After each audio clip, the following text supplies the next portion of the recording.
আচ্ছা এই যে ঠিকানার একটু কই দিবেন এই যে নিষেধটা এটা কয়ে দিলে টাকা নেবো 100।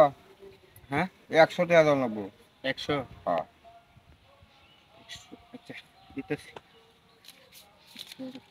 নতুন টেয়ারা দিতেছি আমি ঠিকানা দেখুন নাই চেহারা তোমার সুন্দর করে দে দিয়াম। হ্যাঁ এই যে রাস্তাটা গিয়া ডাইনে ঢুকবা, ঢুকিয়া গিয়া একটা হলুদ এই বাসা, দোতলা একটা বাসা পাইবা। এই বাসাটাই হ্যাঁ, এই ঠিকানাটাই করে ডাইরেক্ট গিয়ে ভাই আলবা। ধন্যবাদ শালার বুড়া ঠিকানা দেখাইবে দেখে 100 টাকা নিছিস গা না 100 টাকা তোর দিছি না জাল এটা জাল কারো কারো হল তুই তো আবার টিয়া দিছ জাল, আর আমি কি করছি তোর বুয়া টিয়ানা দিছি তোর ভিতরে যা। তুই কি মনে হচ্ছে আমার টকায় আসবে? রে কোনখানে